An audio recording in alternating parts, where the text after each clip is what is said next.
Olá pessoal, tudo bem? Eu sou a Carmen do blog O Que Vi do Mundo e neste vídeo eu venho fazer uma atualização de 2 projetos de leitura. Não pense que o vídeo vai ser grande por conta disso, porque na verdade é um vídeo super curtinho. São 2 projetos de leitura, por quê? Porque eu tenho livros em comum em 2 projetos. Eu tô seguindo o projeto 100 livros essenciais da literatura mundial, da revista Bravo. Um projeto que eu tô fazendo, porque a revista Brava ela lançou um tempo atrás uma lista de 100 livros essenciais da literatura brasileira e outra lista de 100 livros essenciais 100 livros essenciais da literatura mundial. E a revista Bula lançou também uma relação de 100 livros essenciais de todos os tempos. E essa relação da revista Bula nesta relação constam muitos livros da relação da Bravo, só que tem outros diferentes. Resolvi fazer esse projeto também de leitura por quê? Primeiro porque já tem muito livro em comum. E depois porque na relação da Bula há livros que não são romances também. Então assim, a gente tem O Capital do Marx, O Príncipe de Maquiavel, Interpretação dos Sonhos do Freud.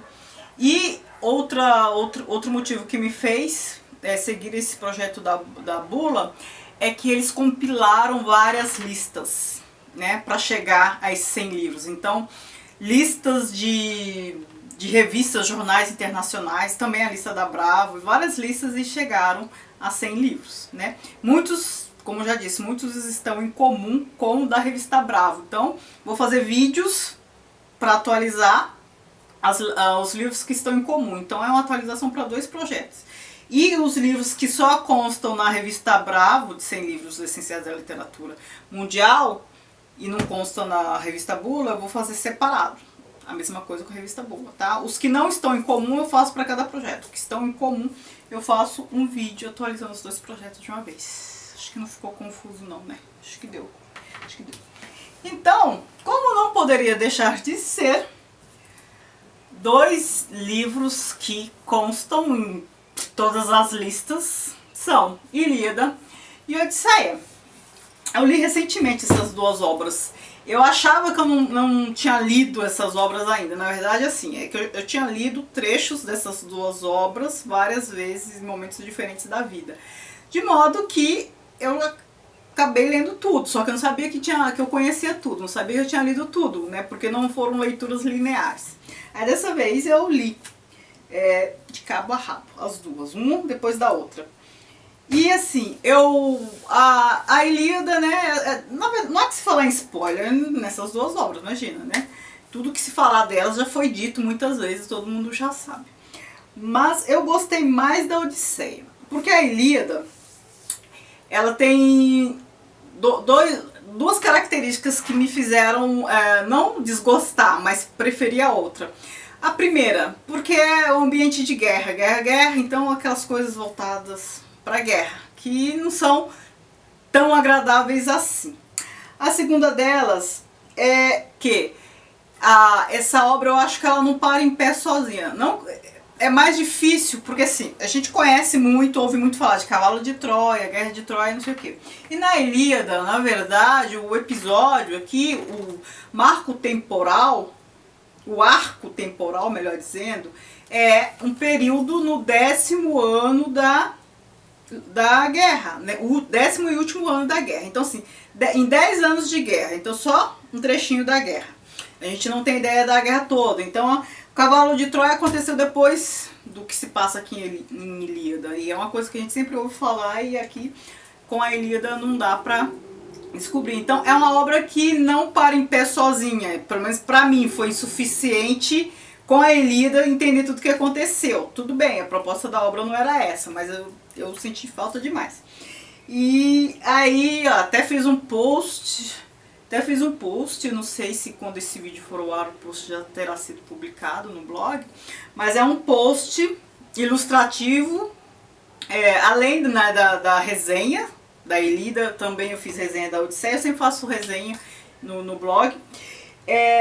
Eu fiz o post ilustrativo como? Com obras de arte, porque são fatos narrados em obras plásticas, em artes plásticas, né, em pintura.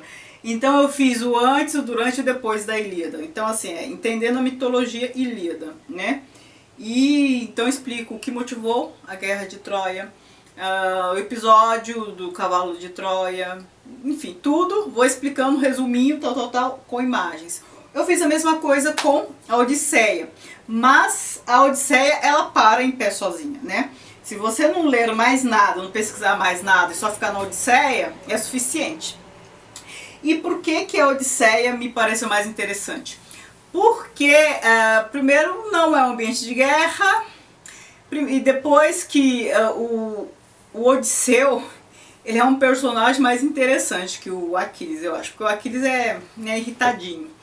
O Odisseu, ele é astuto, engenhoso, então ele é bem ardiloso, assim, não é ardiloso, esse termo tem uma conotação negativa. Ele é engenhoso, ele é esperto, safo. Então, muitos episódios, assim, peripécias que ele faz. Aliás, o cavalo de Troia, né, a construção do cavalo, tudo foi ideia dele, para vocês verem como ele é engenhoso. Então ele narra, o livro é uma narrativa, acho que eu nem falei da Ira, né, eu já falei desse livro em outro vídeo. Voltando aqui um pouquinho na Ilíada. A Ilíada narra 2 grandes episódios da ira de Aquiles, que é momentos em que ele sai da Guerra de Troia e depois momentos que ele volta para a Guerra de Troia. Claro que eu estou fazendo um super resumão. Ele sai da Guerra de Troia quando o Agamenon rapta a Briseida, que é a escrava dele, a escrava amante, namoradinha dele. E o Agamenon é grego, assim como Aquiles. Então eles deveriam estar do mesmo lado da guerra. Só que o Agamenon, ele tem lá seus motivos. Ele não é, assim, das pessoas mais honestas do mundo, né? E então há esse desentendimento e aí o Aquiles sai da guerra. Só que aí no outro momento, essa é a grande ira dele, a primeira grande ira. O outro momento é quando ele volta pra guerra, porque o amigo primo dele, o Patroclo, usa as armas, a armadura, as armas de Aquiles e vai pra guerra. E aí ele é morto pelo Heitor, né? Que a princípio pensou que fosse o Aquiles, depois viu que não, matou o Patroclo. Aí o Aquiles voltou pra guerra, segundo momento de fúria, irado, irritado, foi lá, matou o Heitor, arrastou o corpo dele nos portões de Troia e enfim. É mais ou menos isso, bem resumido. Na Odisseia, o Odisseu o livro narra a volta para casa do Odisseu e todas as tentativas de voltar para casa, porque assim, acabou a Guerra de Troia, depois o cavalo, tudo. A Guerra de Troia durou 10 anos. E a tentativa de voltar para casa do Odisseu mais 10 anos. Então ele ficou 20 anos longe de casa e a Penélope lá esperando, tecendo. O filho deles, que era bebê, cresceu, o Telêmaco já é um jovem rapaz, vai atrás do pai, né?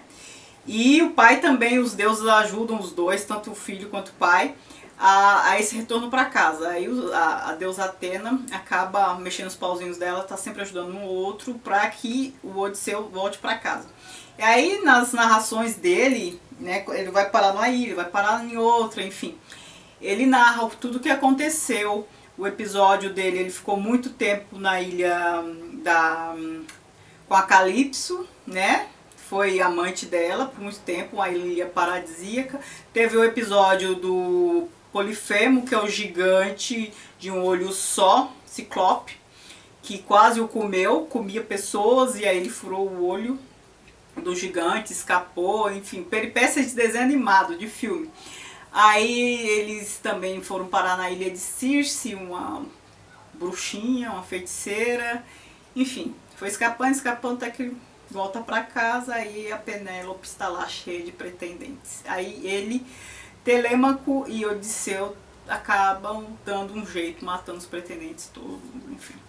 Mas é bem interessante porque é mais divertido. O Odisseu é mais interessante e as histórias são mais interessantes também, né? A gente já viu muitas dessas histórias em desenho animado, principalmente do Polifemo, o gigante, né? Eu já vi, assisti muito desenho animado com essa temática aí, só que eu não sabia que era Odisseia. Então assim, cumpri minha missão. Esse ano já li muitos clássicos, estou com orgulho de mim. O outro livro que eu li, que também está nas duas relações, é Os Três Mosqueteiros, do Alexandre... Não, como é que os franceses diriam? Alexandre Dumas. Do Alexandre Dumas, Os Três Mosqueteiros. Eu peguei isso aqui só para representar, mas eu não li essa edição porque eu não gostei da tradução. Não gostei da tradução, a fonte está muito pequena e é aquilo que eu falei, né? Aos poucos eu vou me livrar dessa coleção que eu tenho. Eu li uma edição em francês no Kindle. E esse livro é outro que também é história de desenho animado. Inclusive eu assistia muito o D'Artagnan e os Três Mosqueteiros, um desenho animado que passava na TV. Então eu já conhecia muito essa obra, sem falar nos filmes, né? Porque é claro que ela foi escrita numa época em que não existia TV, não existia cinema, não existia nada dessas coisas. Mas dá a impressão que foi um livro feito para ser filmado, por conta do ritmo. É um ritmo de aventura, de coisa acontecendo, que eu acho extraordinário, porque Alexandre Dumas, que era do século XIX, a história se passa no século XVII, mas o autor do século XIX. Nessa época os autores descreviam, e ele não descreve tanto, né? Então eu adorei a narrativa, um ritmo muito bom. E é aquela história, o D'Artagnan, ele é um jovem que começa assim, ele é um jovem que vai se apresentar ao Monsieur de Treville, que é o chefe dos mosqueteiros, com a carta de recomendação do pai. Só que no meio do caminho, a guarda do cardeal Richelieu rouba a carta dele e ele vai mesmo assim. Aí no meio do caminho ele se encrenca, ele se mete em confusão, em atrapalhada sem querer, e vai se queimando com os três mosqueteiros, com Athos, com Porthos e com Aramis, né? E coitado, de ingenuidade.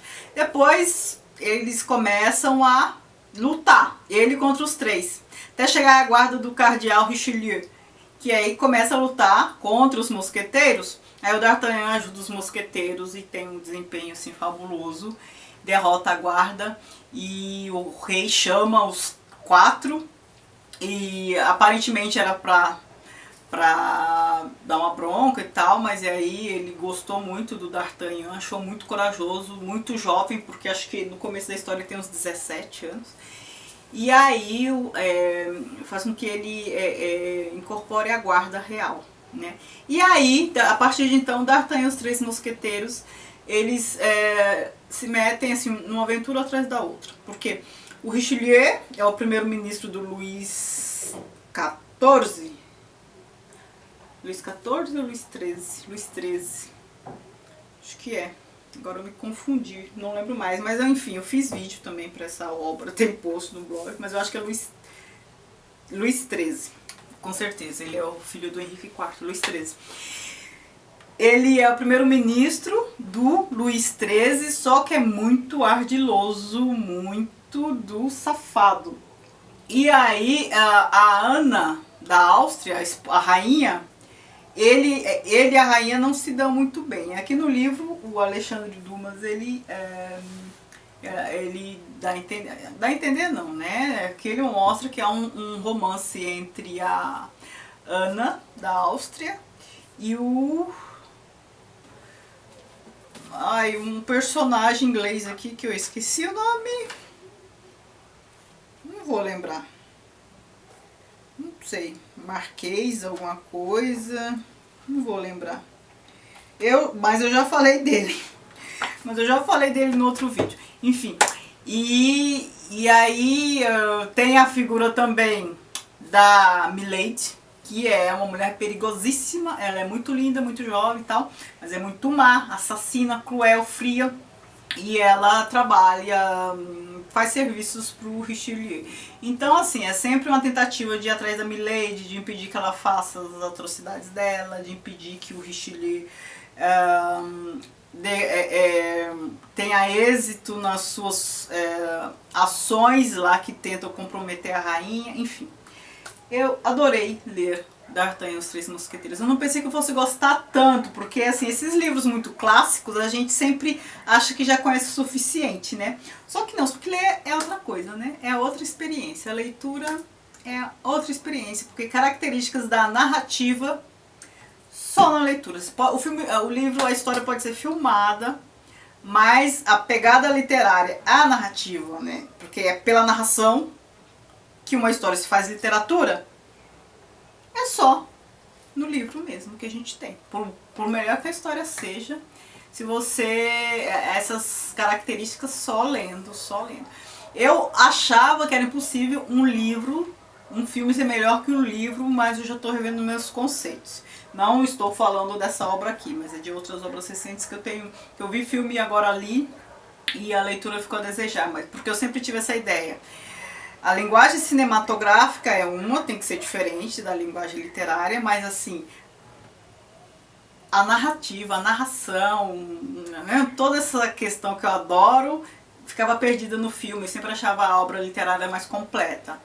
Mas não é bem assim sempre. Acontece, acho que na maior parte dos casos, mas não sempre, tá? Então essa foi a terceira obra, vou parar de falar um pouco. E vou mostrar também as aquisições das obras em comum nesses dois projetos. Então assim, comprei para os dois projetos. O Lobo da Steppe, do Hermann Hesse, Prêmio Nobel de Literatura, é um livro que eu quero ler há muito tempo. Eu adquiri no sebo. Comprei também no sebo A Consciência de Zeno, do Ítalo, não sei como eu falo esse nome, Svevo, não sei. A Consciência de Zeno é o título, o nome do autor fica a desejar. E a outra obra que eu comprei para os dois projetos, Os Cantos de Ezra Pound, que são poemas, são cantos, poemas. São livros que eu comprei. Nossa, eu comprei, acho que aos poucos eu vou acabar comprando essa coleção todinha de bolso da Saraiva. Eu já comprei muita coisa, literatura brasileira e literatura estrangeira. Então é isso. Eu pensei que o vídeo ia ser curto, mas nem tanto, né? Se você gostou desse vídeo, não se esqueça de dar um joinha pra mim, de se inscrever no canal, de comentar, enfim, de interagir comigo, tá bom? Muito obrigada. Tchau, tchau.